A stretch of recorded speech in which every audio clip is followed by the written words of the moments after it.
지금 한국에서 이은혜와 조현수 이야기로 지금 뉴스에서 되게 시끌벅적하잖아요. 와이프가 아무튼 남편이란 사람을 절벽으로 손만 안 댈지 떠민 거나 마찬가지잖아요.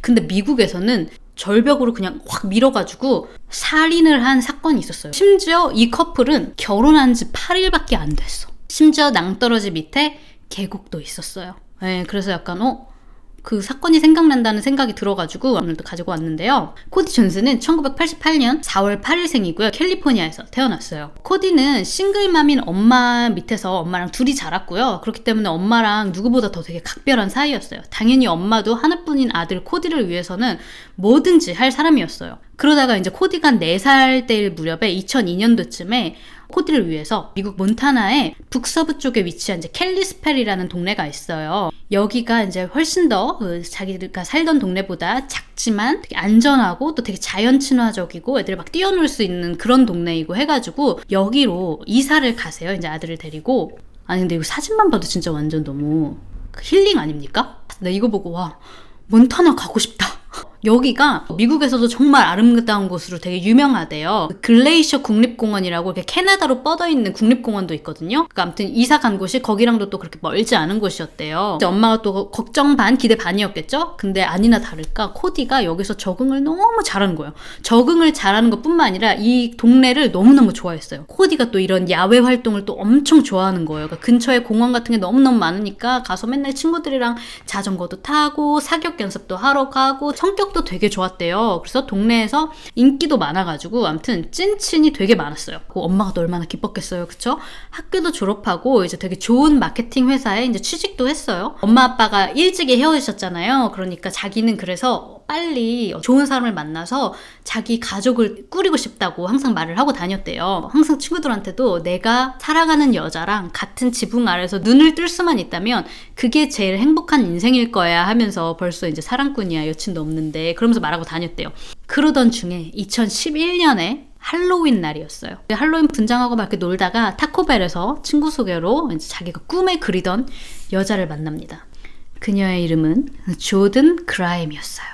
조든은 3살 연하예요. 코디보다 1991년 8월생이었어요. 근데 보니까 좀 코디랑은 정반대의 성격인 것 같았어요. 코디가 막 엄청 활발하고 사람들 만나는 거 좋아하고 그런 거에 비하면 조든은 약간 부끄러움도 많고 내성적이고 자기 감정 표현을 잘 안 하는 사람이었어요. 근데 둘이 이제 공통점이 하나 있었는데 둘 다 야외 활동을 굉장히 즐긴다는 거였어요. 하이킹하는 것도 좋아하고 그랬대요. 근데 코디랑 또 다른 게 또 뭐였냐면 집안 환경이 또 달랐어요. 조든 같은 경우에는 엄청 보수적이고 엄청 종교적인 집에서 자랐어요. 코디는 뭐 기독교인이기는 한데 교회에 막 엄청 막 열심히 다니고 이런 건 아니고 약간 저처럼 생각날 때나 가고 뭐 그런 타입이었고 조든은 굉장히 보수적인 집에서 자라서 엄마 아빠가 성인이 될 때까지는 남친 만날 수 없다. 그래서 남자친구도 한 번도 만나보지 못했고 유교걸이었어. 직업도 그 교회 안에서 교인들 그 아이들 돌보는 그 내니 보모 일만 해본 거예요. 근데 조든이 또 뭐냐면 애들을 또 너무 좋아하는 거예요. 나는 언젠가 결혼하면 전업주부로 살면서 애들 많이 낳고 남편 서포트하면서 살고 싶다고 말하고 다녔대요. 그러니까 이제 코디가 그 얘기를 듣고 어머 이 여자는 진짜 내 여자다 그렇게 생각이 든 거죠. 코디는 만난 지 첫날부터 조든이 완전 자기의 운명의 여자라고 생각했어요. 그래서 막 만난 지 1일부터 막 우리 1일 하면서 막 들이대는 거예요. 근데 반면에 조든은 좀 약간 부담스러워하는 것 같기도 하고 아무튼 코디만큼 이렇게 빠진 것 같아 보이진 않았어요. 그래도 이제 몇 번 만난 후에는 또 이제 썸을 좀 타기 시작해요. 근데 이게 좀 약간 한국이랑은 또 다른 게 뭐냐면 보통 한국에서는 뭐 썸 타다가 여러 번 만나고 서로 이제 마음에 들어서 사귀게 되거나 혹은 썸 타다가 이제 거시기 뽕짝하면은 다음날 아침에 이렇게 손잡고 우리 1일? 그런 거 하잖아. 그죠? 근데 미국에서는 서로 그냥 알아가는 단계, 썸 타는 단계, 데이트를 하는 단계, 정말 진지한 남친, 여친이 되는 단계 복잡해요. 뭔가 단계가 좀 있어요. 그리고 또 미국에서는 썸까지가 아니어도 거시기 뽕짝을 하는 게 꽤 흔해요. 또 이런 문화 때문에. 그리고 또 이런 할리우드에서 보여주는 미국만 보면 미국은 참 성적으로도 참 개방적인 나라다라고 생각을 할 수 있겠지만 또 반면에 좀 다양한 종교랑 인종이 존재하기 때문에 보수적인 동네, 보수적인 집안은 또 엄청 보수적이거든요. 조든이 보수적인 가정에서 자랐다고 했잖아요. 엄마 아빠 그러는 거예요. 야 너는 결혼 전까지는 절대 거시기 뽕짝은 안 된다. 남자친구든 뭐 약혼자든 아무튼 그 시기 뽕짝은 결혼하고서만 할 수 있어. 이제 또 종교적인 이유도 그렇고, 그래서 이제 조드는 썸을 타는 와중에도 나는 결혼 전까지는 혼전 순결을 지켜야 한다고 이야기를 했고, 코디는 또 그런 남자 절대 아니었거든요. 차 되게 좋아하고 막 스피드 막 이런 거 막 되게 좋아하고 여자도 스피드하게 만나고 아무튼 스피드하게 거시기 뽕짝도 하고 이랬던 남자였지만, 조든이 너무너무 좋았기 때문에 코디는 당연하지, 내가 널 지켜줄게. 내가 그거 존중한다고. 우린 어차피 결혼할 거니까 난 상관없어. 그때까지 내가 기다릴게. 라고 이제 해준 거예요. 난 대단한 것 같아. 내가 남자라면 기다려달라고? 장난하냐? 기다려주는 것 뿐만이 아니라 조든이 또 난 교회 다니는 남자만 만난다. 맨날 술 먹고 친구들이랑 놀러 댕겼는데 이제 그 친구들 만나지도 않고요. 술자리도 잘 안 가고 매주 이제 일요일이면 무조건 교회 가는 거예요.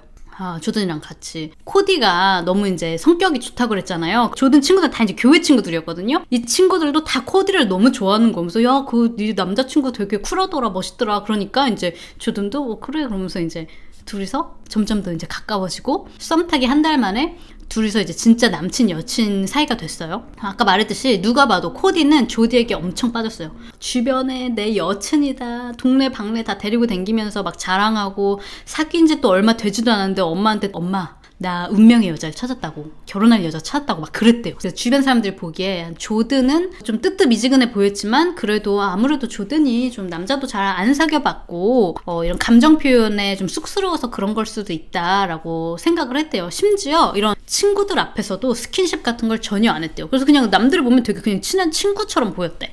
사귄 지 1년 후가 됐어요. 2012년 2월이 됐을 때 짜라란, 조든이 이런 사진을 인스타그램에 올려요. 이 사진 밑에다가 뭐라고 적었냐면, 코디가 나한테 결혼해 줄래? Will you marry me? 하고 물어봤어. 내 최고의 일은 크리스마스 선물이야 하고 이제 사진을 올려요. 그 둘이 이제 약혼을 한 거예요. 찐 다이아몬드거든요. 사실 코디가 막 일을 시작한 지 얼마 되지도 않았는데 언젠가 만날 나의 운명의 여자를 찾으면 줄 목적으로 돈을 조금씩 모았대요. 그 월급 처음부터. 이제 약혼을 했고요. 날도 잡았어요. 이제 약혼하고 6개월 후인 2013년 6월 29일로요. 왜 이제 미국에서는 약혼 받았다 해서 이제 반지 받고 나면은 친구들끼리 이제 모이면은 어디를 가든지 간에 반지 좀 보자. 어머 너무 예쁘다. 뭐 어떻게 약혼했어? 다 그 얘기를 하거든요. 보통은 그러면 이제 반지를 받은 여자들이 맞아 예쁘지 이러면서 나 정말 상상도 못했어 이런 식으로 막 보통 약혼 바로 받으면 이렇게 들떠서 얘기를 하잖아요. 근데 조든은 약간 코디야 뭐 확실한 건 아닌데 날짜 잡았다면서 맞아. 날짜는 잡았어. 우리 결혼식 어디서 할 거냐면, 뭐냐면 코디 얘기를 할 때는 좀 뜨뜻미지근한데 결혼식 얘기만 나오면 엄청 신나는 거예요. 나 스드메는 어디서 받을 거고, 청첩장은 누구 줄까? 그리고 또 하나, 내 결혼식에 딴 건 몰라도 꼭 스페셜하게 이것만큼 해야 되는 게 있어 라고 하는 게 있었는데요. 뭐냐면 미국에서는 그 결혼식에 퍼스트 댄스라는 절차가 꼭 있어요. 결혼식의 거의 하이라이트예요. 이 춤을 추려고 여러분 노래에 맞춰서 춤추는 뭐 클래스도 듣고요. 사람들이 배워 심지어 춤도. 그만큼 되게 미국 사람들이 중요하게 생각을 하는데, 퍼스트 댄스에 또 많이 트는 노래들이 있어.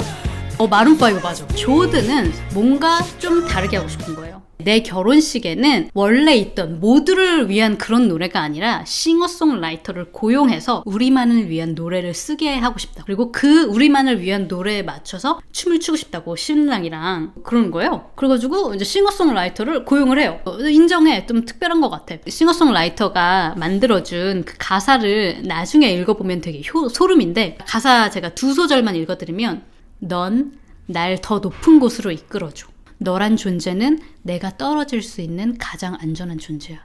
이런 가사가 포함되어 있었고, 아무튼 그 가사에 fall이라는 단어가 되게 많았다. 떨어진다 이런 단어.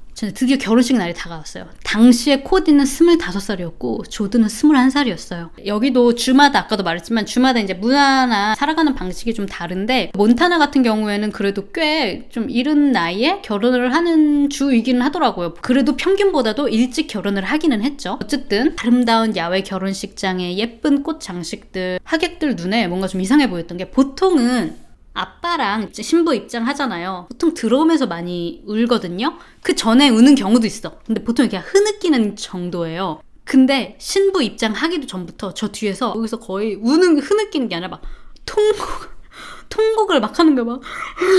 막 이러면서 마치 누가 결혼하라고 억지로 시켜가지고 결혼하는 사람인 것 마냥 사람들 다 아니 저런 신부는 처음 보는 거지. 결혼 서약을 하잖아요. 보통은 그거 하면 약간 감정에 복받쳐서 약간 좀 흐느끼기도 하고 서로 부부가 이렇게 보통 다 진짜 다 그러거든? 근데 조드는 그 서약을 하는데 코디 눈도 안 마주치는 거예요.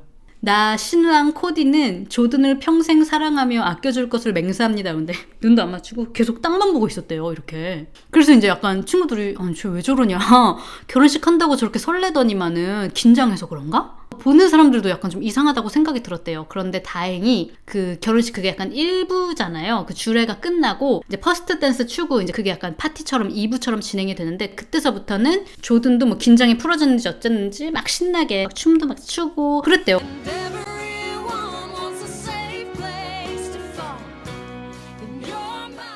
그래서 아 괜찮나 보다 긴장했었나 보다 라고 이제 사람들이 또 안심을 한 거예요. 뭐가 그렇게 조든을 걱정하게 했는지는 이제 슬슬 나와요.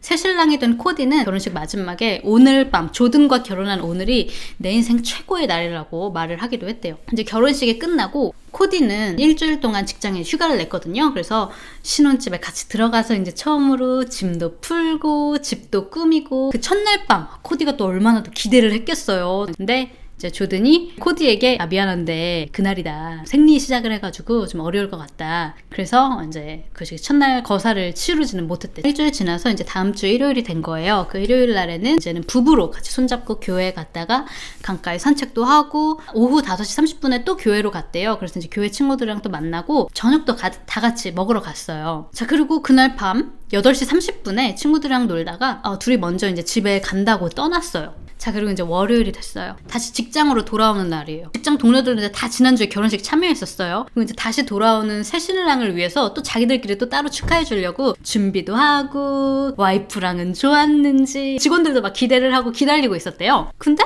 아침 11시 점심시간이 다 되도록 일을 오지를 않는 거예요. 직장 상사인 카메로 이제 전화를 했어요. 아니 뭐야 왜 안 오는 거야? 연락도 없이 이러는 애가 아닌데 아주 그냥 또 새신랑 와이프가 그렇게 좋나 보네. 늦는 적이 한 번 없더니 결혼하더니 지각을 다 하네. 그러면서 처음에는 막 다들 웃었어요.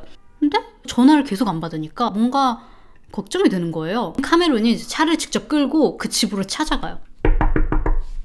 코디 집에서 아무런 소리가 나질 않는 거예요. 아무리 문을 두드려도 그 누구도 집안에서 응답을 하질 않았어요. 뭔가 조용한 게 그냥 카메론이 직감적으로 뭔가 느낌이 쌓였대요. 마침 창문이 하나 열린 게 있어서 들어갔어요. 근데 집이 아무도 없고 조용한 거예요. 아니 우리한테 말을 안 하고 어디 신혼여행을 갔나? 할 정도로 차고에 가서 막 전화를 하는데 띵땅 띵땅 띵땅 띵땅 띵땅 띵땅 하고 핸드폰이 울리는 거예요. 보니까 차고 안쪽에 코디의 핸드폰이 그대로 있었어요. 보니까 부재중 통화가 자기가 전화한 거 수십 통에 찍힌. 그래서 이제 바로 코디 부모님, 친구들한테 막 전화를 합니다. 코디 봤냐? 조든 본 사람 있어? 왜 둘 다 연락이 안 되지? 그래가지고 웅성웅성하고 이제 동네 그 친구들하고 부모님하고 이제 다 이제 모인 거예요. 도대체 쟤네가 어디로 간 걸까? 그리고 이제 경찰에도 신고를 합니다. 이날은 2013년 7월 8일 결혼한 지 일주일밖에 안 된 날이었어요. 다 같이 모여가지고 걱정을 하고 있는데 오후쯤에 드디어 띵동 조든의 친구가 저 조든한테 문자 왔어요. 조든이 자기 친구한테 너 혹시 코디 봤어? 물어보더래요. 그래서 그 친구가 아니 지금 우리 다들 코디 찾고 있다고 너는 어디야? 그랬더니 나 지금 뭐 어디 나갔다가 집에 들어가고 있는데 하면서 코디가 어젯밤에 집에 안 들어갔다고 그러는 거예요. 그러면서 어젯밤에 친구들 만나가지고 친구들 차 타고 가는 건 봤는데 자기가 정확히 친구들 누구랑 갔는지는 자기가 못 봤다. 그래서 이제 친구들이 야 너 코디 친구들 다 알지 않아? 그러니까 아니야 그 친구들은 여기 이 동네 사람들이 아니었다고 처음 보는 사람들이었어. 다른 주로 놀러 간다는 것 같던데? 그러는 거예요. 이 얘기를 들은 이 코디의 친구들과 엄마랑 다 어리둥절했어요. 아니 이제 막 결혼했는데 그것도 일요일 밤에 9시가 다 돼가지고 갑자기 친구들을 만나서 다음날 출근도 해야 되는데 새신랑이 타주로 여행을 간다? 뭔가 말이 안 되잖아요. 이제 조든이 그 친구들 모여있는 자리에 이제 합류를 했어요. 근데 딱히 걱정을 하는 것 같지도 않고 아무 표정이 없었대요. 다들 막 걱정하면서 안절부절하고 있는데 혼자서 이렇게 그냥 차분히 앉아가지고 모르겠어 친구들 만나고 온다고 했는데 그렇게 혼자 조용히 있다가 갑자기 있잖아요 이러기도 했대요. 아씨 짜증나 이러면서 자기 결혼 반지 있죠? 이거를 갑자기 거실을 가로질러서 이렇게 결혼 반지를 던지더래요. 짜증나 이러면서. 그래서 다들 되게 어리둥절 분위기.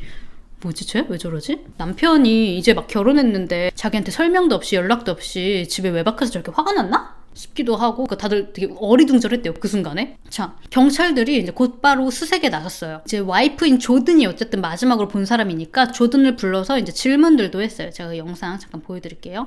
Got a message saying that he was going to go for a ride with some of his out-of-town buddies that were visiting. I have no idea who they were, but he always told me this one thing is when his friends came to visit, he would take them to Glacier Park. You guys weren't having any kind of argument? No. 조금 더 자세하게 말씀을 드리면 자기가 그날 교회 친구들이랑 저녁을 먹고 집에 다시 운전해서 돌아가는 길에 남편이 전화를 한 통 받더니 화를 막 엄청 내더래요. 속으로 이제 조든이 어머 남편이 화가 많이 났네. 집에 가면 좀 혼자 있을 시간을 줘야겠다라고 생각을 했대요. 그리고 이제 집에 도착했는데 그 조든이 자기 핸드폰을 보니까 배터리가 다 달아가네 싶더래요. 그래가지고 근데 충전기를 찾아보니까 충전기가 없더라는 거예요. 그래서 내가 충전기를 그 식당에 놓고 왔나? 어디다 놓고 왔지? 하고 자기야 나는 충전기 좀 찾으러 갈게 하고 나갔대요. 그리고 이제 충전기를 찾으러 막 여기저기 돌아다니다가 집에 가려고 하는데 남편한테 띵동하고 문자가 온 거예요. 그러니까 남편이 나 잠깐 친구들 만나고 온다고 문자를 했대요. 그리고 그런가 보다 하고 이제 집으로 다시 이제 돌아가는데 그때가 밤 10시쯤이었대요. 멀리서 보니까 집 앞에서 그 워싱턴주, 이 사람들은 몬타나주에 살고 있었잖아요. 근데 다른 주인 워싱턴주 번호판이 붙은 짙은 녹색 차량 안에 그 친구들이랑 같이 있는 코디가 뒷좌석에 앉아서 이렇게 떠나는 걸 목격을 했대요. 근데 코디 폰에도 이 와이프인 조든 폰에도 둘이 이렇게 왔다 갔다 한 문자 기록이 전혀 없는 거예요. 그래서 경찰이 아니 근데 왜 문자가 둘이 주고받은 게 핸드폰에 네 폰에도 없고 남편 폰에도 없죠? 그랬더니 저희는 원래 문자 저희끼리 주고받은 거는 항상 수시로 지워요. 말이 됩니까 여러분? 결혼했는데 틴더로 바람피니? 왜 메시지를 왜 지워? 그 말 하는 순간 이미 경찰은 약간 좀 이상하네? 라고 생각을 했어요. 자, 그래가지고 경찰이 알아봤는데 정말로 그 전화 기록에 다른 주 워싱턴주에서 걸려온 전화가 한 통 있는 거예요. 통화를 좀 꽤 했어요. 그래서 그 번호로 경찰이 전화를 겁니다. 호세라는 친구가 받았어요. 그래서 제 이름 호세고 맞습니다. 제가 코디 친구 맞고 그날 전화했는데요. 경찰이 코디 씨가 호세 씨랑 전화하면서 화가 많이 났다고 했는데 그 이후로 만났습니까? 물어봤더니 호세라는 친구가 에? 아니요? 제가 예전에 코디한테 빌려간 차 연장이 있는데 제가 그걸 돌려줘야 되는데 분실을 했었거든요. 근데 어제 다행히 어디서 찾아가지고 제가 곧 그거 돌려주러 찾아가겠다고 그렇게 말했어요. 코디 전혀 화나지 않았는데요? 그러는 거예요. 그리고 보니까 호세한테 되게 강력한 알리바이가 있었던 게 그날 그 전화했던 그때 있죠? 그때부터 그날 밤 내내 와이프가 또 마침 그날 아이를 출산을 해가지고 내내 병원에 같이 있었어요. 와이프랑. 그러니까 당연히 이제 호세는 용의선상에서 사라지게 되는 거죠. 그 경찰들이 되게 혼란스러운 거예요. 아니 화날 만한 내용이 전혀 아니었는데 왜 코디가 화났다고 말을 했지? 이제 7월 10일 그 다음 날이에요. 조든이 한나라는 베프가 있었어요. 한나라는 친구한테 가가지고 자기가 이상한 이메일을 받았다고 무슨 이메일을 받았는데 그러니까 그대로 제가 읽어드릴게요. 번역해서 안녕하세요 조든씨. 제 이름은 토니입니다. 더 이상 남편을 수색할 필요가 없어요. 왜냐면 당신 남편은 죽었거든요. 트위터에서 당신이 남편을 찾는다고 올린 글을 보고 저라도 이렇게 이메일을 드려야겠다고 생각했어요. 지난 일요일에 코디가 자기 친구들이랑 드라이브를 갔다가 혼자서 하이킹하러 잠깐 차에 나갔었는데 그리고는 돌아오지 않았다. 그리고 그 친구들이 하는 얘기를 들었는데 코디가 절벽 같은 데 떨어져서 죽었다고 확신을 하더라. 그러면서 실종 신고를 취소하는 게 나을 것 같다고. 그러면서 이제 코디는 당신 남편이 이제 이 세상 사람이 아니라고 이메일이 왔다고 제 친구한테 가서 이렇게 보여주는 거예요. 한나라는 그 친구는 야 이게 무슨 소리야? 이거 당장 지금 여기서 이럴 게 아니라 경찰한테 빨리 가야 되는 거 아니야? 라고 얘기를 하는데 오히려 조든이 whatever 이러면서 아무것도 아닌 것처럼 이야기를 하고 심지어 그 메일을 읽어줄 때도 자기가 그 한나가 소름이 돋았던 게 안녕하세요 조든씨 당신 남편은 죽었습니다 이런 식으로 그냥 책 읽듯이 읽더래요. 그래가지고 한나가 아니 얘가 너무 이상하게 군다라고 생각을 했지만 아마 너무 충격을 먹어서 그런가 보다 라고 그냥 생각을 했대요. 경찰한테 수색을 중단하는 걸 요청하라고 이메일은 적었지만 오히려 이 이메일 때문에 경찰은 더더욱 이게 단순 실종 사건이 아니라 살인 사건인가 보다 라고 확신하게 만들어주는 계기가 됐어요. 그래서 이제 경찰이 또 다시 이제 와이프를 불러요. 경찰서로. 조든 씨, 당신 남편한테 토니라는 아는 사람이 있었습니까? 했더니 조든이 너무 태연하게 토니, 네. 지금 생각해보니까 맞아요. 예전에 저희 남편이 같이 일했던 그 동료 중에 토니라는 남자가 있었어요. 라고 그러는 거예요. 그래서 이제 막 알아보니까 진짜로 토니라는 그 지인이 있었어요. 이제 토니한테 전화를 한 거예요, 경찰이. 그래가지고 당신 혹시 이런 이메일을 썼냐? 에? 아니요? 코디 결혼했어요? 저희 몇 년 전에 같이 일도 하고 몇 번 놀기도 하고 그랬는데 저 소식 끊긴 지 좀 오랜데요. 수사에 맘껏 활용하시라고 자기 폰, 컴퓨터, 이메일 계정, 뭐 패스워드까지 다 싹 다 경찰한테 넘겨줬어요. 그래서 경찰이 막 이렇게 찾아봤는데 전혀 이상한 걸 못 찾겠는 거예요. 그래서 경찰이 바로 이제 구글 본사에 IP 요청을 이제 하고 이게 한 뭐 이틀 정도 걸릴 수 있대요. 이제 기다렸어요. 그 IP가 어떻게 나오는지. 기다리는 와중에 이제 이메일 안에 코디가 글레이셔 국립공원 집이랑 1시간 거리예요. 거기에 가서 죽었다고 이메일이 왔잖아요. 가족들 이제 난리가 난 거예요. 코디 엄마는 엄청난 충격에 빠졌어요. 이제 우리 다 같이 그 공원에 가자.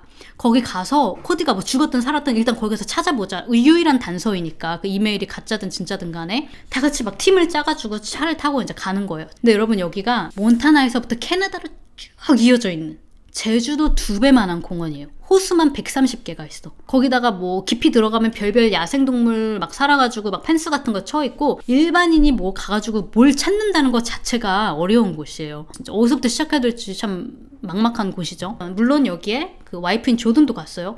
근데 조든의 행동에 사람들이 진짜 짜증이 나기 시작했던 게 처음에는 얘가 충격을 받아서 그러나 그랬는데 가는데 차에서 유튜브 보면서 막 진짜 웃긴다 썸머 채널 낄낄거리고 문자 계속하고 공원에 가가지고도 다들 막 코디야 하고 찾는데 소리 한 번 안 지르고 뭐 그냥 이런 데 있잖아요. 숲을 같은데 그냥 마치 찾기 싫은 사람처럼 다들 막 죽자 살자 찾고 있는데 설레 이러고 다니는 거예요. 그래서 이제 사람들이 짜증이 나기 시작했어요. 주변 사람들이. 심지어 이제 조든 친구들도 이런 조든의 행동 때문에 다들 왜 저래? 라고 이제 생각을 했대요. 그리고 어쨌든 그날 첫날에 못 찾았어요. 다음날 또 다 같이 코디를 찾으러 가자. 그래서 이날은 조든하고 조든의 친구인 한나, 아까 말했던 한나하고 그리고 조든의 남동생이 있었어요. 남동생하고 셋이 팀을 이루어서 자동차를 타고 이제 가는데 조든이 운전을 했대요. 이제 한나랑 지 남동생이랑 누나 우리 여기 잠깐 서서 여기 한번 찾아보자. 한나도 야 여기 한번 가보자 이러는데 안 들리는 것처럼 다 무시하고 혼자서 흥얼거리면서 국립공원 안에 있는 선로드라는 길이래요. 되게 좁고 가파른 길이래요. 여기를 그냥 뭐 아는 데 가는 듯이 목적지가 있는 사람인 것처럼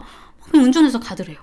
한나 인터뷰를 제가 또 하나 틀어드릴게요. Drive up there was her waving her hand out the window, wearing his sunglasses, dancing, laughing, acting like nothing happened. 갑자기 주차를 하고 일로 가자 그러더라고요. 그래서 아니 왜 우리 여기를 왜 온 거야? 여기 아는 데야? 그랬더니 여기 코디가 죽기 전에 꼭 한번 와보고 싶은 보고 싶은 풍경이라고 항상 말했던 곳이거든. 혹시 여기 있나 해서 꼭대기까지 가가지고요. 여러분 여기 길이 이런 곳인데 여기를 지나서 돌고 뭐 어디 숨은 길까지 이렇게 막 지나서 내려갔다가 올라갔다가 막 이렇게 하더니 일반 사람들이 들어가지도 못하게 이렇게 펜스 쳐놓은 곳 있죠? 그 안쪽으로 거기를 막 기어서 들어가더래요. 갑자기 거기를 가가지고 저기 저 아래에 코디가 있을 것 같다고 그러더래요. 친구랑 이제 동생이랑 아니 코디가 저기를 왜 들어갔냐고. I think he's down there.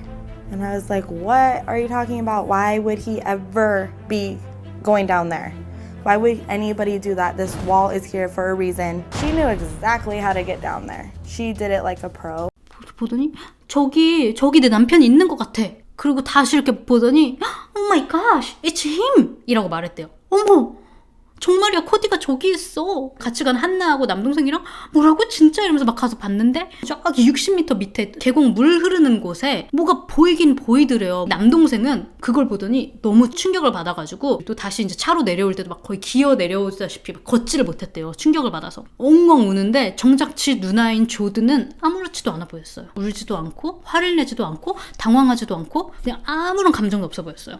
그리고 이제 셋이 가서 경찰에 가서 우리 코디를 찾았다고. 그래가지고 이제 FBI가 자원을 한 사람이 있어가지고 몸에다가 줄 이렇게 감아가지고 내려가서 그 형체를 확인을 합니다. 거기에는 정말로 그 낭떠러지에서 떨어져서 이미 사망해 있는 그 물가 쪽으로 머리를 향하고 엎드려 있는 코디의 시신이 확인이 됐고요. 이게 도저히 뭐 일반 사람이 거기 갈 수도 없고 떨어진 거예요. 다시 올릴 수도 없는 곳이기 때문에 헬리콥터가 이제 출동을 해가지고 그 60m 길이 줄을 내려가지고 코디 시신을 수습을 하게 돼요. 그래서 정말 결혼식 날 자기 최고의 하루를 보냈다고 했던 새신랑 코디였는데 8일 만에 갑자기 차갑게 주검으로 발견된 거예요. 누가 봐도 되게 의심스러운 상황이잖아요. 조든이 제일. 친구들도 다 이제 인터뷰를 해요. 거기에 왜 갔을까? 그랬더니 코디 친구들 가족들은 아니 저기에 누가 코디를 일부러 끌고 가지 않은 이상 코디가 지발로 저 절벽에 갔을 리가 없다. 걔가 원래 하이킹도 좋아하고 자전거 타는 것도 좋아하고 그랬던 애지만 고소공포증이 되게 심하게 있어서 저런 절벽 같은 데는 잘 가지도 않고 더구나 거기 가려면 절벽 끝 끝자락까지 갔어야 되는 거잖아요. 그런 곳에 가까이 갈 애가 아닌데 이게 말이 안 된다라는 거예요. 그리고 이제 경찰이 이제 조든을 불렀어요. 아니 당신은 어떻게 거기에 남편이 있는 줄 알고 어떻게 찾았냐고. 그랬더니 하는 말이 오늘 아침에 일어났는데 뭔가 그 성령의 기운을 느꼈대요. 난 진짜 이런 종교를 앞세워가지고 이런 개소리 시전하는 애들은 난 정말 악질이라고 생각하는데 자기가 무슨 영적인 그런 존재를 느꼈다. 마치 신이 오늘 아침 자기한테 거기로 가라고 이끌어준 것만 같았대요. 저기에서 너의 남편이 너를 만나고 싶어 한다고. 그 영적인 존재에 이끌려서 찾아갔었던 것 뿐이라고. 자, 그리고 이제 얼마 지나지 않아서 이제 다음날 경찰서로 킴벌리라는 사람이 찾아와요. 킴벌리는 이 와이프인 조든의 또 다른 베스트 프렌드였어요. 그러니까 조든에 대해서 이야기하지 않은 게 있는데 이제는 이야기를 해드려야 될 것 같아서 제가 이렇게 찾아오게 됐습니다. 그러는 거예요. 그러면서 경찰이 하는 말이 조든이 코디랑 결혼을 하고 싶지 않아 했대요. 애초부터. 그래서 아니 그러면 왜 결혼하냐? 결혼하지 말아라. 그랬더니 코디랑 결혼하고 싶지는 않은데 결혼식은 하고 싶다. 근데 첫날 밤도 하기 싫다. 이게 무슨 다른 차원에 있는 이야기냐? 진짜 희대의 개소리죠. 친구인 킴벌리 말로는 첫날 밤을 보내는 거에 대한 그 부담감이 엄청났대요. 그래서 나는 성적인 그런 거 어느 방면으로 그 누구랑도 하기가 싫다 그러면서 결혼 전부터도 계속 그 얘기를 했대요. 그러면서도 또 들러리들 드레스는 무슨 색으로 하지?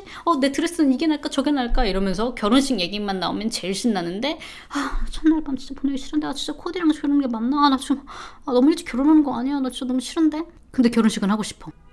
결혼식 날 그 당일에도 킴벌리한테 오늘부터 그날이라고 코디한테 얘기할 거야. 이게 먹힐지 모르겠지만 억지로 하려고 하던가 그러면 난 진짜 난리 날 거야. 그랬더니 결국에 일주일 동안 아무것도 안 했죠. 근데 이제 점점 하루가 지나고 결혼한 지 이틀이 지나고 3일 지나고 뭐 그날이 한 달 동안 있을 순 없잖아. 점점 이제 쫄려오는 거예요. 그러니까 친구인 킴벌리한테 문자로 나 어제 하루 종일 울었다. 근데 어떡해. 나 이미 결혼식 했고 나 물릴 수도 없잖아. 그래서 이제 킴벌리가 이러지 말고 이거에 대해서 네가 이런 부분이 너무 걱정되고 결혼한 거에 대해서도 사실 좀 약간 걱정이 많고 그렇다고 남편한테 솔직하게 네 감정을 이야기를 해봐. 그랬더니 조든이 그럴 수가 없다고. 솔직히 내 감정을 말하면 코디의 가슴이 찢어질 거야.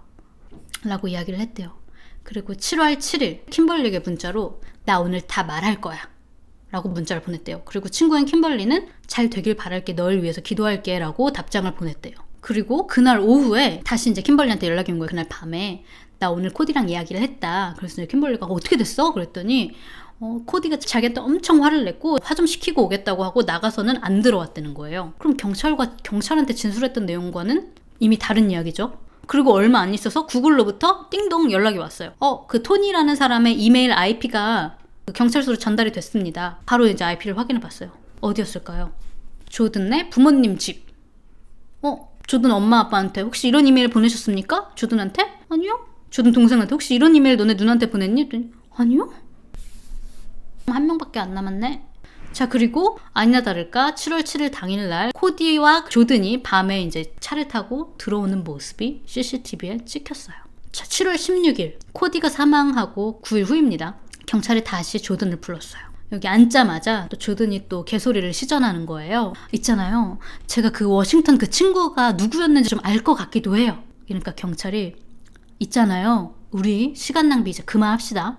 이러면서 쓱 하고 그 CCTV 사진이 프린팅된 그 사진을 쓱 하고 넘겼어요. 그래도 1년이 넘게 이제 남자친구로 있다가 이제 결혼을 했는데 실종됐을 때도 수색할 때도 사망이 된 채로 찾았을 때도 한 번도 눈물을 흘리지 않던 조든이 그 사진을 보자마자 정말 아이처럼 엉엉 울기 시작을 했대요. 그제서야 하는 말이 사실은요. 지금부터 조든의 진술이에요. 여러분들은 어디까지 믿으실지 모르겠지만 한번 저는 그대로 이야기를 해드릴게요. 들어보세요. 그날 교회 친구들이랑 같이 저녁 먹고요. 집에 와서 솔직하게 남편한테 얘기했어요. 나 결혼한 거 후회한다고. 그랬더니 코디가 갑자기 엄청 화를 내면서 저한테 막 소리를 질렀고요. 그렇게 큰 싸움이 되어버렸어요. 그렇게 막 싸우다가 우리 이제 그만 싸우자. 그만 싸우고 좀 쉬자. 그래서 국립공원에 운전해서 드라이브를 가자고 하더라고요. 15분 뭐 이렇게 있냐? 운전해서 1시간 떨어진 그 썬로드, 특히 거기는 좁은 비탈길을 따라서 운전하기 쉬운 것도 아니에요. 가가지고 주차하고 또 한참 걸어가는 곳이었어요. 심지어 시신이 발견된 그 낭떠러지는 일반인들 들어가지 말라고 펜스까지 쳐놓은 곳이었습니다. 절벽 쪽에 도달을 했는데 마침 거기서 다시 싸움을 시작했다고 합니다. 그러면서 막 코디가 자기한테 막 소리를 막 지르고 막 자기 팔을 막 잡아당기고, 자기가 그 팔을 딱 확 낚아채지는 순간 진짜 이건 아니다. 나한테 물리적으로 이런 일을 가하도록 나는 용납하지 않겠어? 이런 생각이 갑자기 들어서 하지 말라고 하면서 팔을 이렇게 딱 내치고 밀어버렸대요. 하지 마! 이러면서. 그랬는데 어두워서 거기가 어딘지도 잘 몰랐어요. 마침 뒤에가 낭떠러지였더라고요. 그건 사고였고 나는 자기 방어였을 뿐이다. 근데 만약에 여러분이라고 생각해보세요. 정말 자기 방어였고 사고였어요. 그럼 보통 사람이라면 껌껌해서 뭔지 보이지도 않았다며. 내 남편이 살았는지 안 살았는지 살아있었을 수도 있는 거잖아. 보통 119에 바로 전화하지 않겠어요? 여러분들이라면 나 같으면 그럴 것 같은데? 그게 아니라 태연하게 운전해서 집으로 왔다가 다음 뻔뻔하게 친구한테 오히려 너 혹시 코디 봤어? 이렇게 문자 보내고. 그 체포를 바로 할 수가 없었대요, 거기서.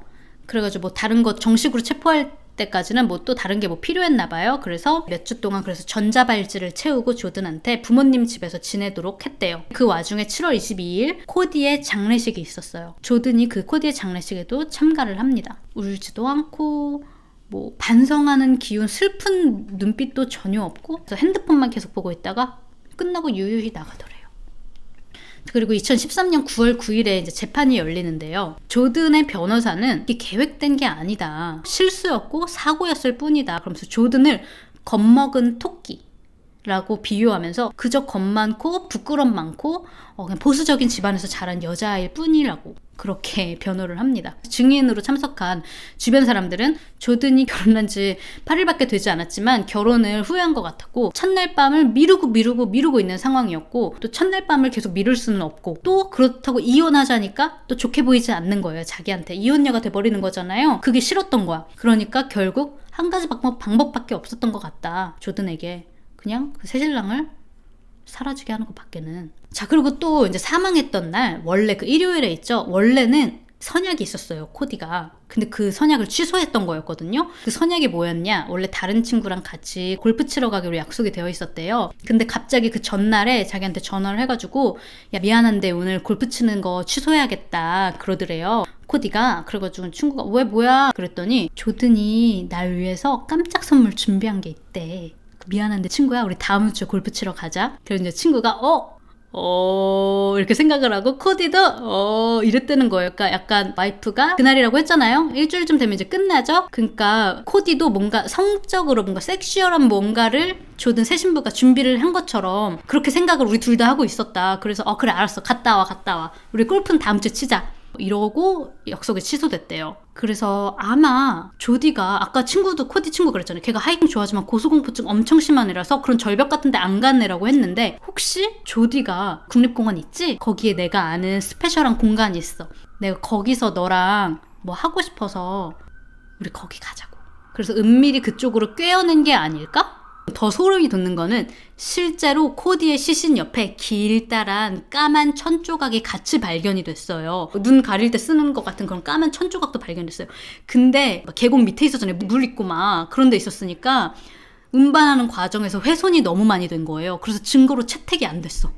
원래 계속해서요, 이 조든은 자기 방어라고 하면서 무죄를 주장했어요. 근데 이 재판이 흘러가는 거 보니까 이러다가는 1급 살인으로, 1급 살인이면 가석방 없는 종신형 선고거든요. 이걸 받을 판국인 거예요. 그러니까 이제 변호사랑 전략을 바꿉니다. 그 플리드 길티라고 자기 유죄를 인정한다는 뜻이에요. 그래서 이제 미국에서는 판결받는 이 과정을 좀 간소화 편의를 위해서 유죄를 인정하거나 내가 인정하고 이제 증언을 하거나 그렇게 하면은 협상이 돼요.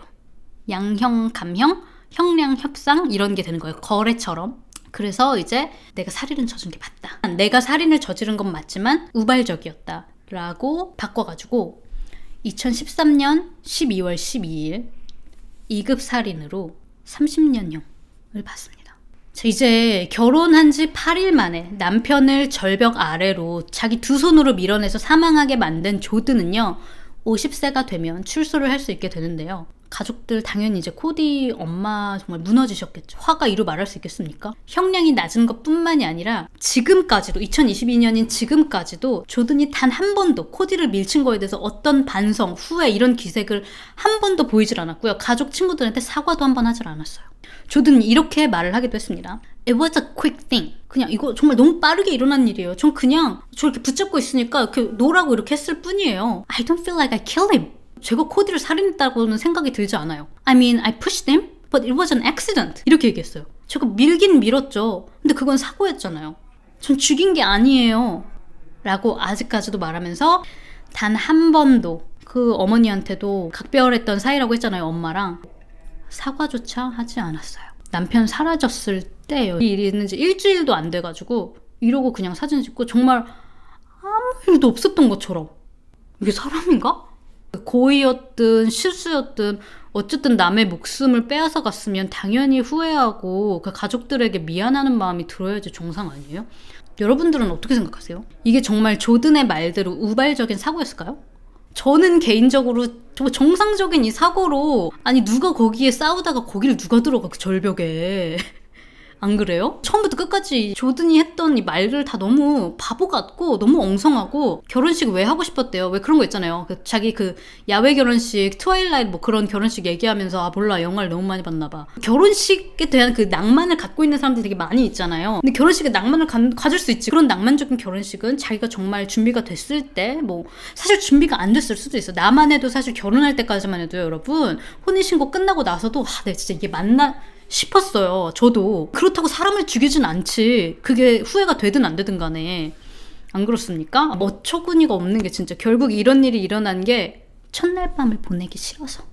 이렇게 얘기했어요. 킴벌리한테. 나 그런 행위를 생각만 해도 내가 병이 드는 것 같다고. 상상만 해도 끔찍하다고 막 그랬대요. 아니 그러면 친구들한테 맨날 그렇게 얘기했잖아. 나 애들 너무 좋아한다. 나 나중에 결혼하면 전업주부 하면서 애들 많이 낳고 살고 싶다고. 애는 어떻게 낳을 거라고 생각한 거야? 남의 감정을 전혀 잡으러 왔다. 또 왔잖아 잡으러. 미쳤다고. 아니, 정말 아니었으면은 이혼을 했었어야지. 솔직히 말하라고 했더니 그렇게 내가 솔직히 내 감정에 대해서 이야기하면은 코디의 마음이 갈갈이 찢어질 텐데 난 그렇게 못해 라고 하더니 죽이는 게 더 편했나 보지?